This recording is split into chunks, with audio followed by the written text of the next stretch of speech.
Welcome to another episode of Follow the Brand TV.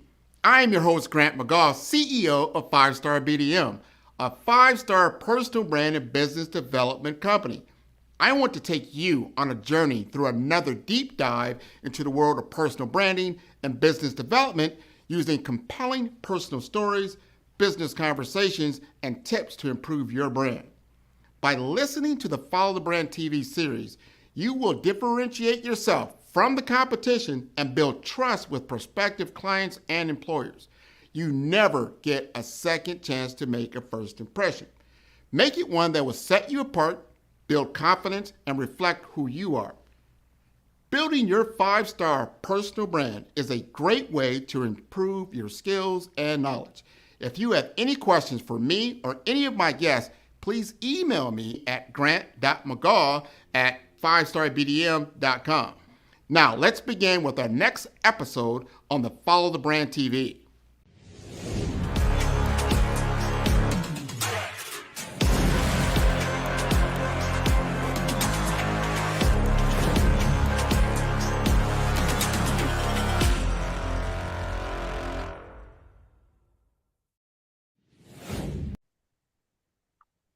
Hello, everyone, and welcome to the Follow Brand Podcast. I am your host, Grant McGaugh, and I am intrigued this week. I get an opportunity to bring to you health IT experts and the bird's eye view of the healthcare landscape as it is today and what it can look like tomorrow, and some solution sets that are going to help you. There's a ton of board members that the people I would say sit on boards in healthcare may or may not have some of this information. There's a lot of people in the C-suite, whether you're the CIO, the CTO, the CDO, the CFO, and all the other C-suites that may or may not have some of this knowledge. I wanted to compact it for you, get it to where you can understand it and use it in your particular endeavor. So I'm going to bring to the stage Mr. Robert and Mr. Matt, and we're going to talk about and have an open-ended discussion about the healthcare industry. So, Robert, would you like to introduce yourself?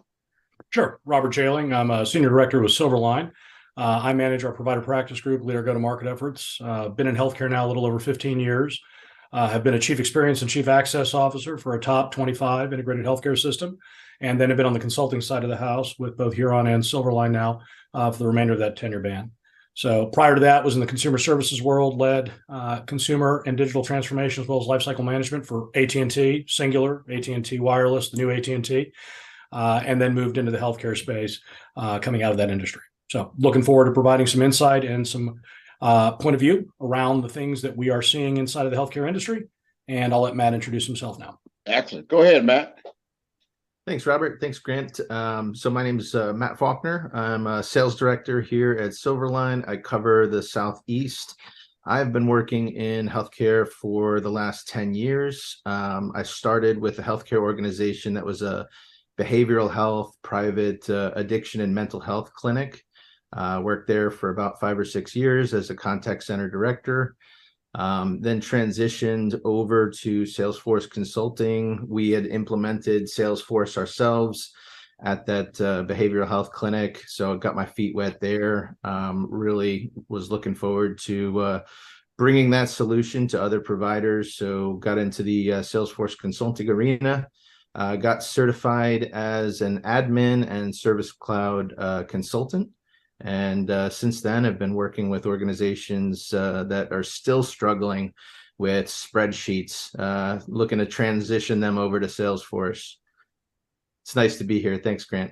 No, without question. So we're going to jump right in, gentlemen, because you are experts in your respective fields.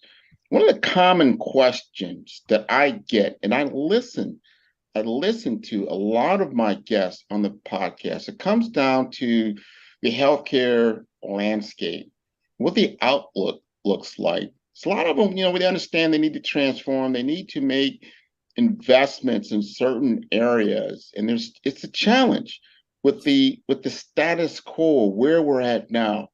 I want Robert help us understand the current trends in healthcare and the current things that really need to be top of mind as we think through digital transformation. Sure, absolutely. I think 2023 is a unique year. It's got some carryover from problems and obstacles and headwinds that we're seeing in 2021 and 2022, primarily coming out of COVID. Obviously, most major healthcare systems are still dealing with the lack of recovery and recuperation from the patient volumes that has sort of eroded during COVID as most healthcare systems shifted to just focusing on urgent and emergent care for purposes of managing against the pandemic. Now that it's moved in truly an endemic, I think the primary focus is how do we effectively drive those patient volumes that we lost back to the normalized levels that we had pre-pandemic? And then how do we effectively drive the right growth, both from a quality and a quantity perspective of those patient volumes, to meet or exceed our strategic targets to recapture the market share that the provider had inside the marketplace prior to the pandemic, and then effectively drive the right growth against the populations that they serve and the natural growth that happened within those populations. I think you couple that to the fact that there's been a tremendous amount of workforce management and supply chain interruptions inside of the healthcare system, which leads to the immediate fact to how do I recapture those volumes? How do I serve the current volumes that I have when I have a shortage of actual headcount to do that, both clinical and non-clinical? So automation becomes a major play in terms of how do I drive the right bandwidth constriction relief at point of service and through back office components in order to maximize my front end headcount to really deal with what's important, and that is the patient at point of service. And point of service today can be everything from on-site visits in the ambulatory space, in the inpatient space, in the outpatient diagnostic space, right up to and including telemedicine, as well as any episodic care that's happening by phone, or even in the areas of click to chat or leveraged artificial intelligence. It really becomes down to a preference of the patient in which they want to engage with the actual provider and the system as a whole. I think there is still a focus around how do we create a consumer retail care-centric delivery model that actually keeps the patient at the center. Healthcare systems just are not hardwired like retail service organizations to really drive a true consumer-centric experience. And I think based on a much more competitive environment, you've got lots of new entrants into the marketplace. CVS acquiring Oak and Signify Health.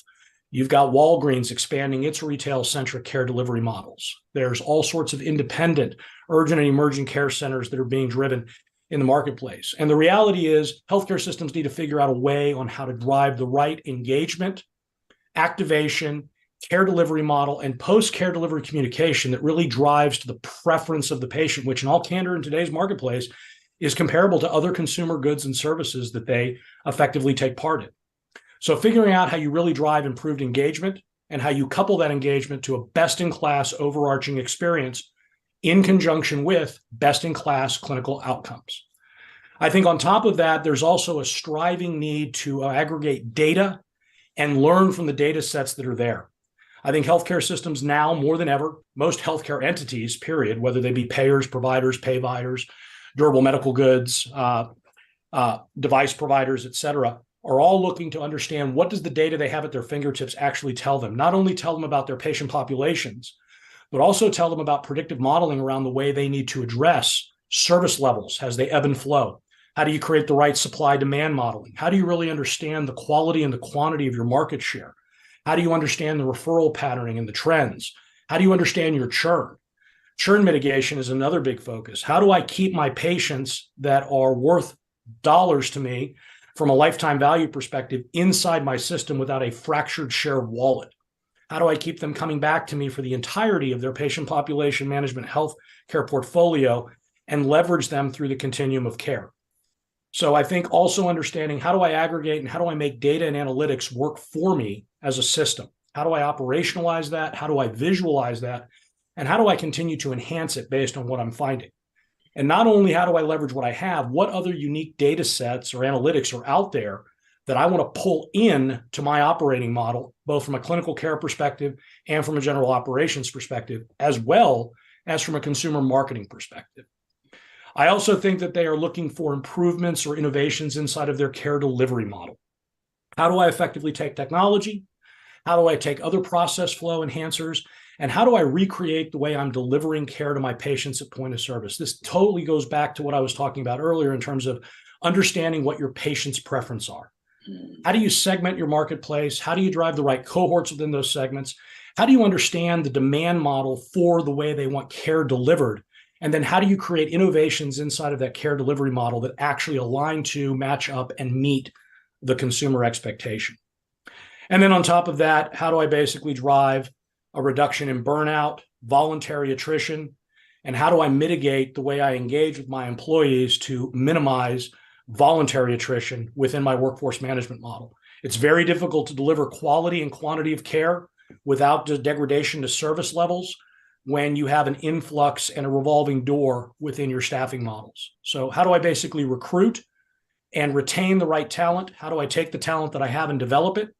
And then how do I ensure that the right engagement and the right experience for my employees is there as an employer within the healthcare system? And then how do I effectively give them the tools to actually carry out their jobs in a manner that actually drives the most meaning and the most benefit to both them and the patient? If you wear the badge, you are the brand. So ensuring that your frontline staffs, your clinical delivery staffs, your back office staffs have the right tools, the right technologies, the right cultural engagement, and quite frankly, the right attention and the right vocational expansion within the organization is as paramount today as it's ever been. Otherwise, there's no way to really deliver service to the volumes you have today, let alone the targeted growth volumes that you're seeking in the marketplace. I think all of those things really boil down to people, process, and technology. It's how do I get to the core three, and how do I effectively prioritize and hierarchy those that are most important based on my strategic imperatives, and where do I want to actually put my level of spend? And I think healthcare systems have absolutely figured out that the 4 areas they're going to invest their money in going into 2023 in order to survive and thrive in 2024 and 2025 is going to be into innovation of the care delivery model, improved consumer and patient engagement. Remember, they're consumers until they actually engage for clinical care, then they become patients, and then they revolve back into consumers again. And the goal is to get them to come back to you again and again and again. How do I drive the right automation to offset my staffing shortfalls and staff augmentation needs, but also improve the process flows and the lack of redundancy that will create a better operational and clinical experience for both patient and employee? And then what new innovative services do I need to bring into the fold, and what do I need to aggregate from my data and analytics to actually drive the right visibility to the right reporting so that I can measure what I'm managing and managing what I'm measuring? So I think in a nutshell, and that's a lot, but those really are the 4 key areas that I think healthcare systems are prioritizing their focus and their spend on in 2023. Again, thrive and survive in 24 and 25. And I think that the headwinds that I mentioned are really the triple cause around why and how they're doing those things. That is an excellent overview of the challenge and the need to transform. I want to ask Matt, because first of all, help us understand who Silverline is and the problem that you're solving for some of these challenges. Well, thanks, Grant, for the question. Silverline's a platinum level Salesforce consultancy. We were established back in 2009. Our company focuses on 3 main business types: healthcare, financial services, as well as media and entertainment. In our healthcare vertical, we assist provider organizations and payers to identify how to best leverage the Salesforce platform in concert with their other tech stacks, really to drive the right type of efficiency and innovation, really putting them in the best position to achieve not only their financial goals, but their consumer patient experience goals and patient outcomes. Silverline really helps providers focus on the patients, allowing them to deliver quality care and better outcomes while we focus on the technology. Silverline deploys solutions at a national level, so we see and understand the trends that are happening with our payer and our provider clients, and we understand the headwinds also that they're facing. So we really build with the end in mind for our clients, meaning that we understand that the perfect future state will take some time to achieve, but depending on the client's maturity level for transformation, we take it one step at a time. Well, I tell you, I've heard from both of you, and I'm going to put on my hat here as a healthcare executive, board member of a major healthcare system. And I tell you, this is my problem. And I heard what you guys are telling about the challenges and what things that you're doing. My problem right now is negative EBITDA. I got negative EBITDA. I know I need to transform. I need to change.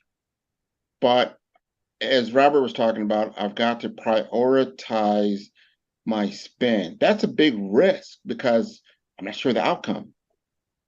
What would your advice be? I think the first thing I would do is really identify exactly what is the trigger reason code or codes that I've actually seen my EBITDA flow into the negative state. Most major healthcare systems have not been able to, not because they don't have the data, it's the lack of getting visibility of that data, and it's the lack of actually visualizing the data and interpreting the data. Understanding exactly what has impacted your top line revenue streams. Those top line revenue streams are typically generated from things like referrals, order sets, ancillary sets. And 9 times out of 10, healthcare systems are unfortunately incapable of really getting precision measurement around where those things are coming from. Creating a heat map of the marketplace and understanding by specific CPT code, by referral type, by ancillary order set, by surgical order set, what is both the quality of the volume that I have coming in from a payer mix perspective, what is the quantity of the volume, and what is my share of the total volume that the marketplace is actually creating versus what I'm getting, and more importantly, of what I'm getting, what I am converting, and really understanding what I am not converting, and what are the reason codes behind that. The leakage issue is the number one pipeline to understanding why my top line revenue streams are failing or succeeding or not meeting growth expectations if they are succeeding to a certain extent. So I think understanding that first. And then secondly, by understanding exactly where the marketplace is in terms of service level demand, by referral type, by specialty type, by surgical case type, what exactly does my supply demand model look like to actually capitalize and provide response to those level of services? Do I have the right number of physicians in the right practice groups? Do they have the right access models in place that actually allow for patients to be seen or providers to refer patients to be seen in the time frame that they want to be seen? How do I benchmark against the top 3, top 4 competitors in the marketplace that are all vying for the same patient populations? What does my overarching consumer experience look like? Do I have the right engagement model to actually proactive leverage notification to the patient of why I should be the destination point for their health and wellness in the marketplace, let alone the communication to the actual providers that act as the springboard for those referrals or the routing of those patients inside the system? And then on top of that, do I actually have the right processes? Do I have the right people? And do I have the right technology and data analytics to drive the right life cycle management of the patient through the continuum of care? Am I operationally efficient in being able to facilitate both the arrangement and the coordination and the care delivery, as well as the post-care delivery, from everything from a supply chain perspective with medical goods, surgical trays, prescriptions, et cetera? Do I have the right model in place to actually drive efficient communication across the care teams that are effectively managing these patients through their episodic care journeys? Do I have the right routing and the right communication threads being sent to the patient at the right time, at the right place, through the right preference center to drive the right engagement? There's 2 types of overarching leakage. There's gross leakage, which I lose on the front end because I'm never able to actually slot the patient. And then there's net leakage, where the patient actually comes in and then doesn't return for their continuum of care or care directive because something was broken in the way the process was provisioned for them, whether that was an experience issue, a logistics issue, what have you. And I think on top of that, understanding where am I operationally heavy in terms of expense, or where am I operationally understaffed that leads to revenue leakage as a result therein. Maybe a patient doesn't come back because you don't have the care delivery staff to actually get the patient in their care delivery path in front of a doctor, in front of a provider, in front of an ancillary location in the time frame in which the patient wants to act. So I think the first 2 steps are really understanding, what do I get? How efficiently am I actually driving the throughput of what I get? What am I not getting? What are the reason codes for why I'm not getting it? And then isolating what are the controllable reason codes for what I'm not getting, and then how do I address those through people, process, and technology? Again, it boils down to those core 3. On top of that, it also has to do with the fact you have the right cultural engagement model that keeps your employees wanting to deliver the level of service and the quality of service that the patient is expecting or the referring provider is expecting. And is that actually being consistent in terms of fit, feel, and finish through the entirety of the care delivery model?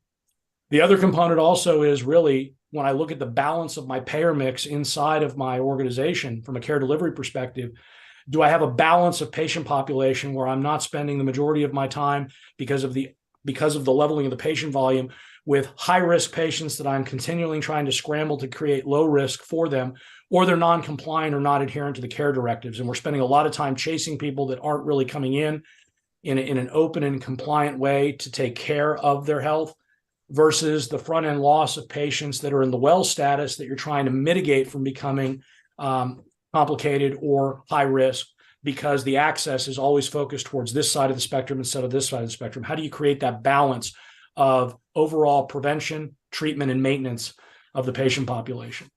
So I'd start looking at tech stacks and understanding, where do I have redundancy? Is there operational opportunities to actually consolidate? Do I have the right processes in place that are maximizing the technical stacks that I have in place, actually driving the route outputs? Do I have the right engagement model from a marketing perspective?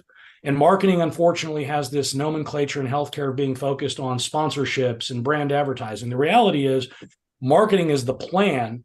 The department is just an execution vehicle of that plan in order to drive the right outreach, attraction, activation, engagement, and care delivery for the very patient population that you serve, on top of marketing to the providers from an independent clinically integrated network perspective that you're dependent on for those referral volumes. The doctor is just as important as a consumer as is the patient.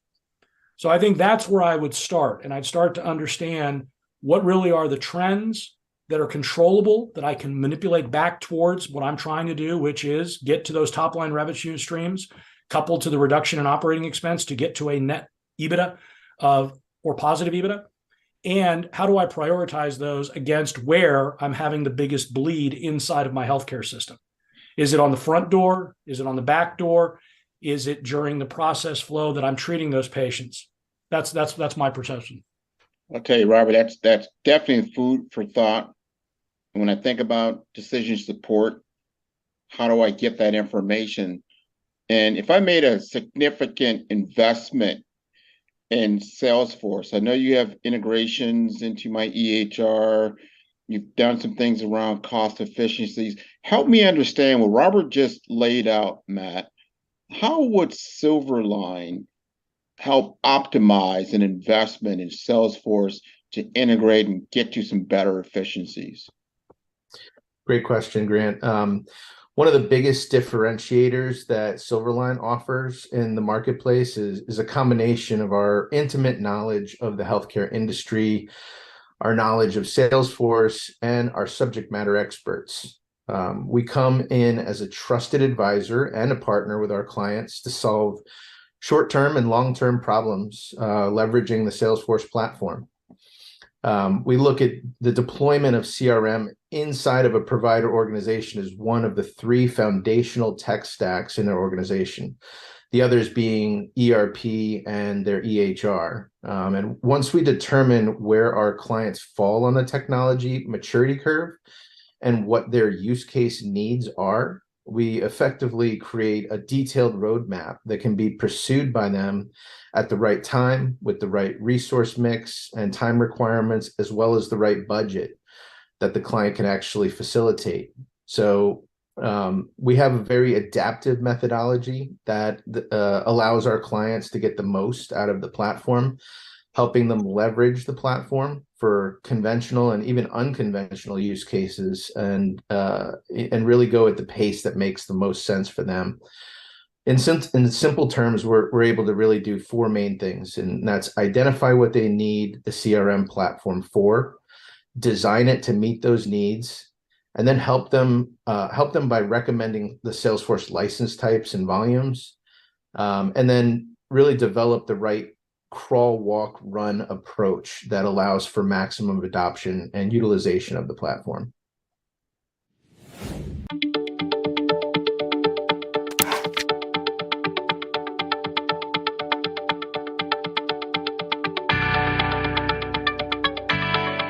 I started Gateway Healthcare Solutions to help medical facilities to improve their financial performance. GHS has a healthcare denial prevention strategist practice designed to improve healthcare financial services, offering denial management and business development with a strategic approach of mechanisms for hospitals, clinics, and providers on how to maximize payer contractual agreements. We are a growing firm with a demonstrated record of success with our client projects by leveraging our wide-ranging skills and expertise to assist with delivering high-quality services such as denial management, revenue cycle management, strategy consulting, management training, medical software, and contract management.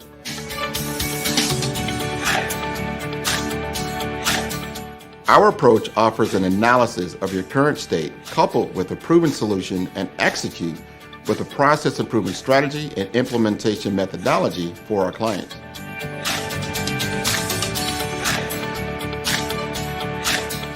GSS develops an understanding of its customers' problems by identifying, assessing, and tailoring the services to suit the business needs.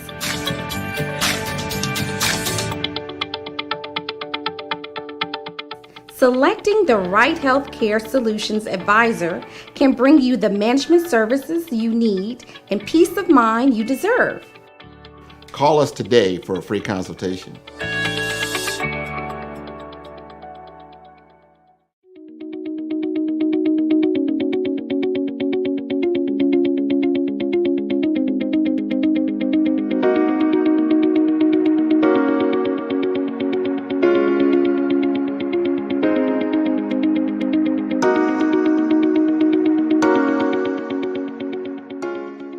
I think the primary focus is how do we effectively drive those patient volumes that we lost back to the normalized levels that we had pre-pandemic? And then how do we effectively drive the right growth, both from a quality and a quantity perspective of those patient volumes to meet or exceed our strategic targets to recapture the market share that the provider had inside the marketplace prior to the pandemic, and then effectively drive the right growth against the populations that they serve.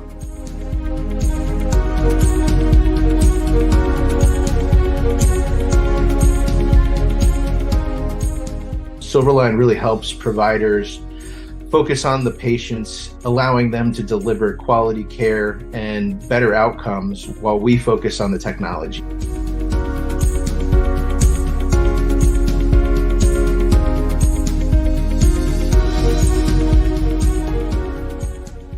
So at the end of the day, we've seen this inside of the contact center with improving reductions in cost per call, improving throughput and overarching customer experience, which has led to improved access modeling.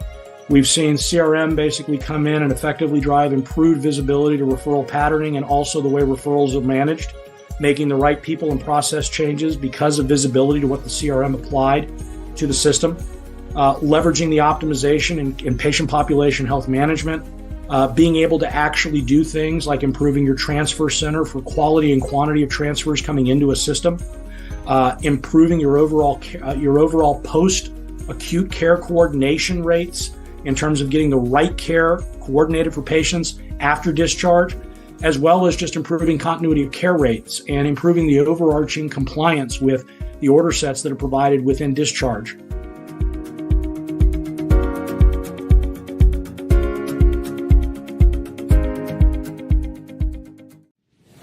Yeah, I mean, most healthcare systems have come to the conclusion that a CRM is a requirement inside of their operating model. I mean, if you think about the triangle of technology that really creates the service delivery and the care delivery pyramid, it's ERP, it's EHR, and it's CRM. And effectively understanding how the CRM acts as an extension or an optimizer for the other two technology stacks in that triangle. The things that we will effectively do is come in and identify what are the major pain points that you're trying to solve for, what are the main strategies or tactics you want to take to get to positive EBITDA based on the question you asked. Mm-hmm. And then identify and provide the right advisory guidance and the right point of view based on having done this for a myriad of large major healthcare systems and the tier 2s and the tier 3s. How do we basically identify the use cases that make the most sense, that drive the right outcome, that allow for an immediate speed to value in terms of deployment, but also create a foundation for building with the end in mind?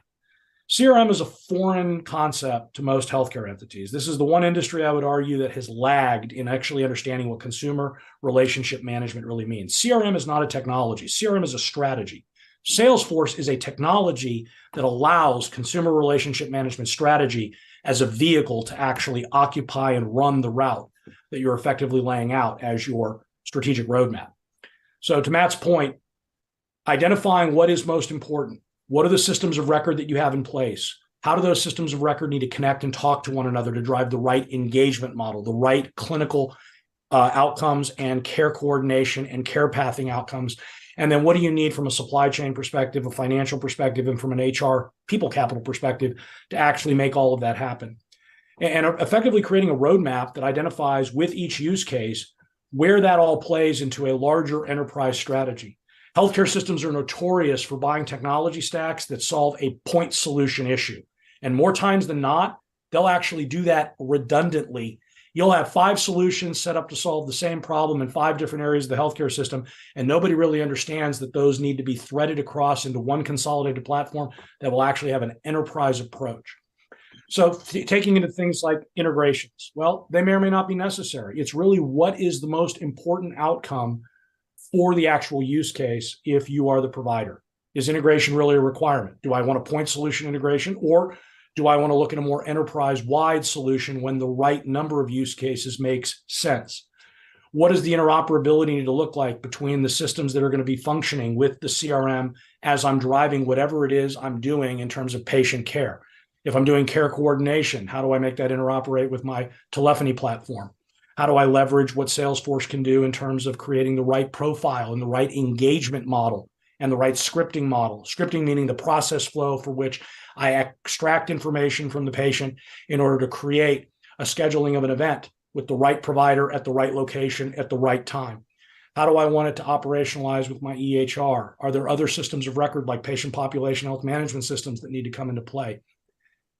There are, Matt's point earlier, there are specific accelerators and there are turnkey solutions that can be implemented right out of the gate. But the reality is there is a nuance and a level of customization to a certain extent that every healthcare system is going to have based on their care delivery model. So that would be the way I would start. I would sit down with the respective party or parties, and let's be candid, in a major healthcare system, there is never an individual decision maker. It is a decision by committee. And rightfully so, because when you look at a healthcare system, it is an amalgamation of departments that through interoperability create the right experience and the right clinical outcome for the patient. I get those people in a room and really understand what are we trying to achieve, what's the issue or problem that we're trying to solve for, and let's sit down and really identify what is the right solution step to achieve that objective. And is it CRM on its own? Is it CRM in concert with other things? Is it CRM in concert with things like people and process improvements coupled to data analytics? So that would be the way it would start. And at the end of the day, what Matt said is absolutely accurate. We've become so proficient at this, we can pinpoint exactly what the business value study would look like. What am I actually going to see in terms of operational investment to make the ideation of my platform work? And then what am I actually going to see in terms of realized and recognized revenue? And what is the timing for that?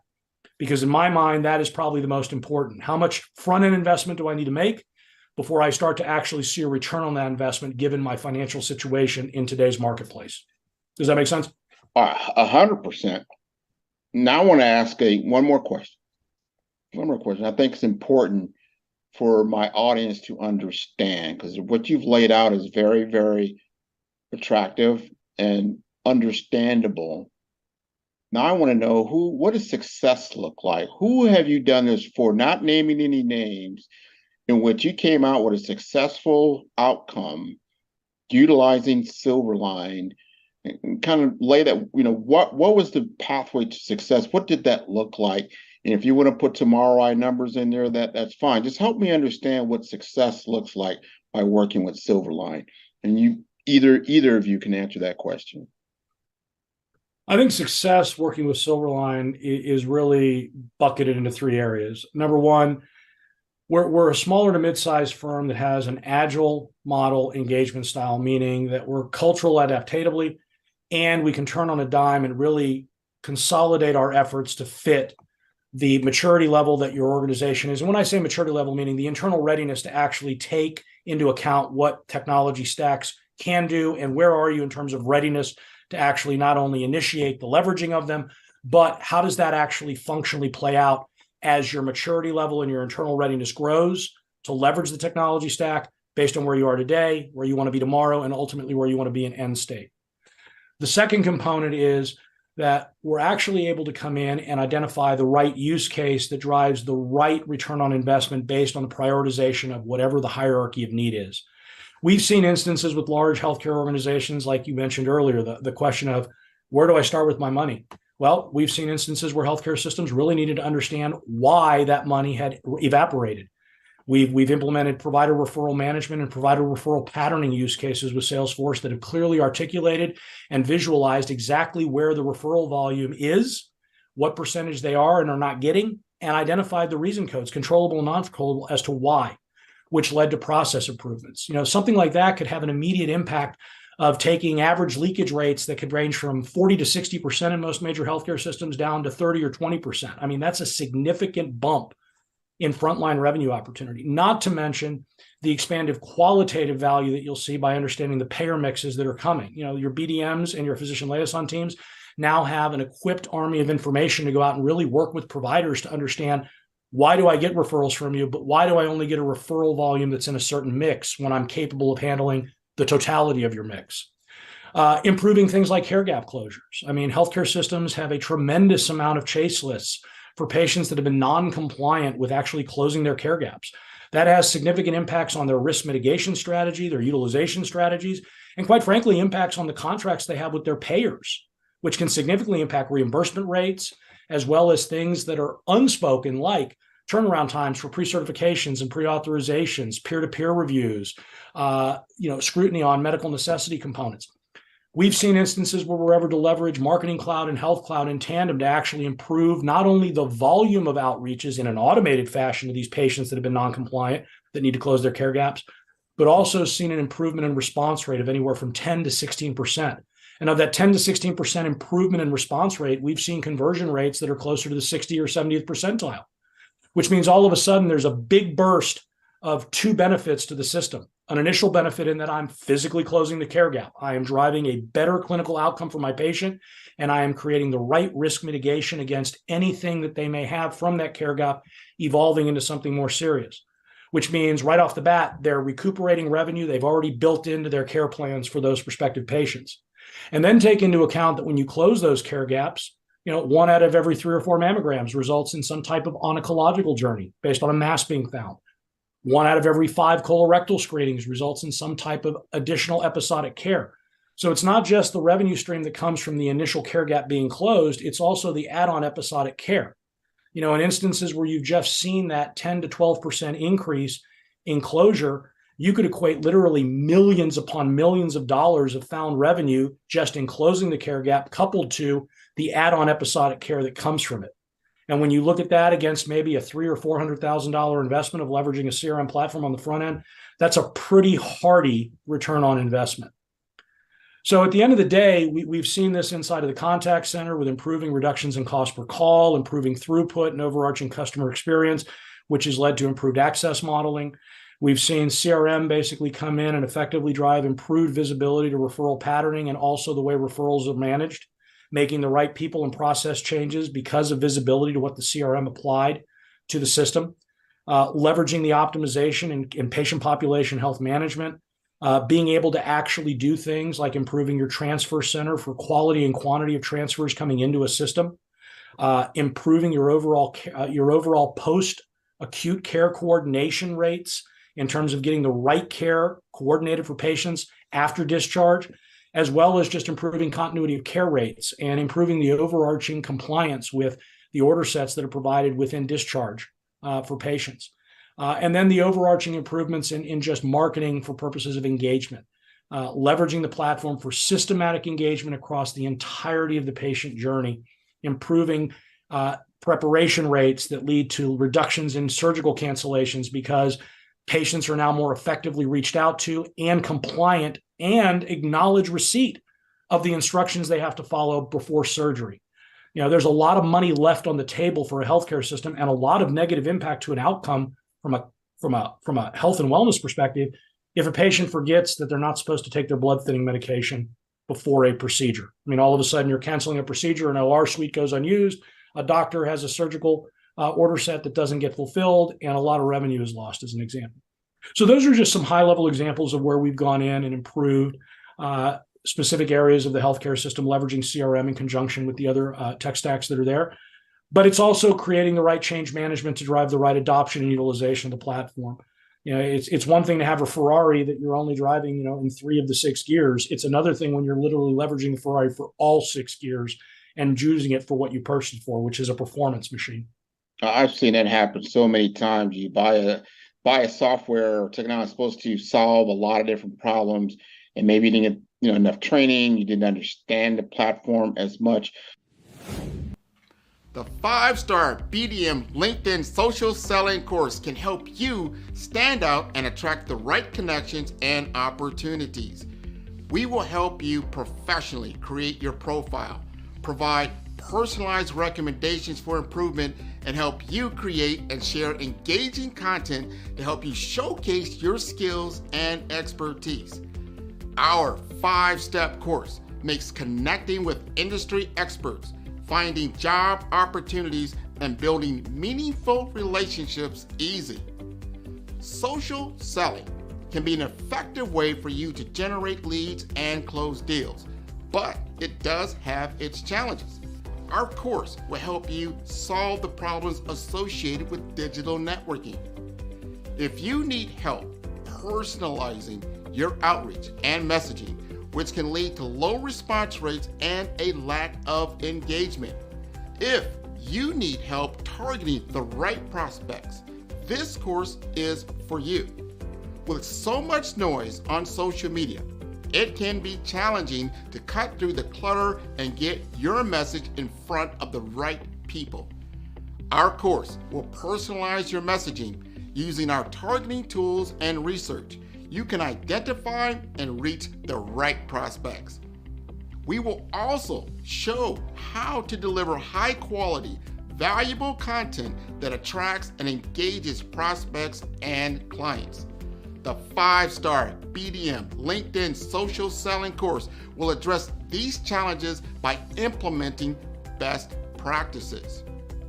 As a result, you can improve your social selling efforts and generate better results. Are you looking to improve your LinkedIn profile and reach a wider audience? Social selling is an effective way for you to generate leads and close deals, but it does have its challenges. Some common problems we saw with social selling include lack of visibility. If your profile is not optimized or you're not actively participating in groups or sharing content, it can be difficult to get noticed on LinkedIn. Number 2, lack of personalization. Some businesses struggle with personalizing their outreach and messaging, which can lead to low response rates and a lack of engagement. Also, difficulty targeting the right prospects. It can be difficult to identify and target the right prospects on social media, especially if you don't have access to robust targeting tools. And number 4, outdated content. If your LinkedIn profile or content is not up to date, it can give the impression that you're not actively engaged on the platform or that your skills and experience are not current. And lastly, poor quality content and not leveraging video and picture to convey ideas. To solve these problems, the 5-star BDM LinkedIn Optimization Social Selling Video course will help you focus on personalizing your outreach and messaging to better connect with prospects. In module number 1, the foundation, we will help you create high quality, valuable profile that will attract and engage. In module 2, the story, optimizing your LinkedIn profile to make sure it is complete, accurate, and visually appealing. In module number 3, the experience, using your targeting tools and research to identify and reach out to the right prospects. In module number 4, engagement, establishing a consistent follow-up process to nurture leads and build relationships over time. And lastly, in number 5, execution, Understand the metrics to help you measure your brand effectiveness.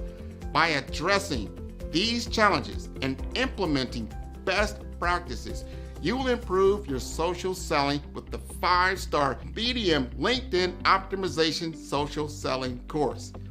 Listen to what others have said about 5-star BDM. Grant, I'll tell you why I'm here, right? I'm here because I love your brand. When we started chatting on LinkedIn, we connected. I checked you out and I go, man, this guy knows what he's talking about. You were definitely instrumental in helping to shape that knowledge of who I am. Because at first I thought, well, I am an actress. I am a writer. I am a producer. I am a speaker. And so I said, well, I must be a creative communicator. I know that there is a narrative thread here, but you nailed it when you said you are a storyteller. So you brought it all together in this cohesive title. Sign up today to improve your social selling opportunities. So Matt, you want to chime in on this? I mean, help me understand, if I'm engaging with you and you're bringing the team to the table and that type of thing, what is it that you're looking for, what you're doing on a day-to-day basis helping your client? This really goes back to our methodology. First, we look at the total scope of work, outlining their short-term and long-term priorities. And then we set them up with the right Silverline resources that can get the job done at their pace. We meet with their stakeholders and their leaders and facilitate discovery and requirements gathering to make sure that we have the solution well documented. Then we look at the output of that, and we find places where we can leverage our experience with past engagements and determine what needs to be replicated to develop the right best practices, and more importantly, to help our clients avoid costly mistakes, especially if they're just doing this for the first time. It's better to work with a Salesforce partner who has a proven track record like Silverline's. I think you've summed that up quite nicely. Now, this has been wonderful. We're going to conclude here, but the audience has got to understand, first of all, how to contact you and where to go to get additional information. And then, again, I want to congratulate both of you for giving me a very, very good understanding, because what you said earlier, and it really resonated with me around, you don't even hear about CRM in healthcare a lot as a major driver of impact. And you hear about the EHR, and there's a lot of angst around it. You hear a lot about patient or telehealth and remote patient monitoring, some other things, but not understanding where does that CRM kind of fit into this whole puzzle and piece and how it really drives impact. I think I got a lot out of that. No, we appreciate that. Just as a sidebar note, globally, there was $13.9 billion spent on leveraging CRM in healthcare in 2022. Industry forecasts show that by 2028, it's going to be close to a $28.8 billion spend. And this year alone, we're looking at a minimal 12 to 15% growth in terms of leveraging CRM. To put it quite plainly, CRM should be your engagement system of record. The EHR should be your clinical system of record. And then obviously your ERP plays into a myriad of systems of record for supply chain, finance, and general human resources. So leveraging CRM as an optimization tool for the other two, as an extension of those two, is an important thing to take into account. And it's no different than what the rest of the consumer services world has been doing for the last 30 years. Consumer relationship management is one of the three foundational pillars for success in the consumer services world. And I think healthcare now has to realize consumerism has brought it kicking and screaming into the 21st century. And as such, adopting best-in-class technologies that have proven and have proof of concept with driving the right engagement level, the right adherence and compliance level, and the right growth level with their consumers, and in this case, it's patients, is something that should become part of their core strategy. I think most every healthcare system realizes it now. It's just, how do I go into that unknown space that I'm not real comfortable with? Because let's just face it, doctors, most healthcare executives that have been enriched and brought up within the healthcare industry have never really looked at healthcare as a consumer service. They looked at it as something that was very unique and very specialized because we're dealing with the most important asset anybody owns, themselves. And unfortunately, that no longer resonates with the consumer, the patient. So it's adapt and overcome. And to your point, I'm glad that came across because I think it's an important consideration that most providers need to take into care. Without question. So they want to get in touch with you, Robert. What is the best way? I think the best way is going to our website or reaching out to myself or Matt via email, and we can provide that to you to blast out in conjunction with this, if that works for you. And then obviously, we would love to engage with anyone who has any additional questions or comments or just wants to hear our point of view. I think one of the most fundamental unique things about us is we're not a sales organization. We're a consulting organization that wants to help you achieve your goals and your objectives for both provider, patient, and system. And with that being said, our job is to come in and provide you a point of view and make a recommendation that makes the most sense based on that point of view and your need. And when you're ready to do it, you'll make the right decision on whom you want to engage with. So I think our website and we'll be forwarding out our email addresses and our contact information if they'd like to get in touch with us. All right. And Matt, any parting last words? Yeah, I would just want to reiterate the Silverline differentiator to your listeners, letting them know that the Silverline team really consists of professionals from all aspects of healthcare. We have past CMOs, COOs, CXOs, and CAOs like Robert. So our team really has lived this on both sides of the table, and that itself is an invaluable resource. Robert has shared a lot of great insight into the headwinds in the industry and what's really around the corner. So what I would want to make sure that your listeners understand is that really don't be afraid to innovate. The solutions they're looking for to their biggest problems really lie in technology. Also to be open-minded and learn from those who have done this before. After all, this is how they're really going to get the most adoption out of the CRM platform. This has been great, Grant. Thanks so much.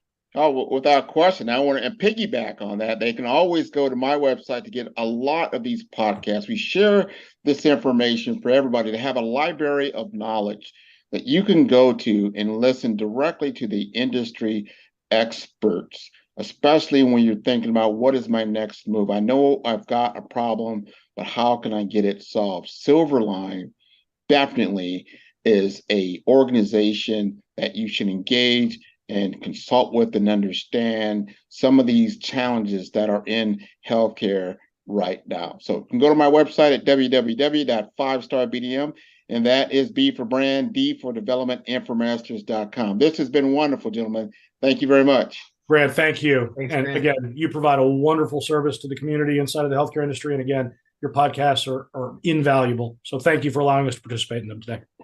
Thank you. You bet. Thanks. Tune in for our next show or click on our website at www.5starbdm/followthebrandtv. Thank you.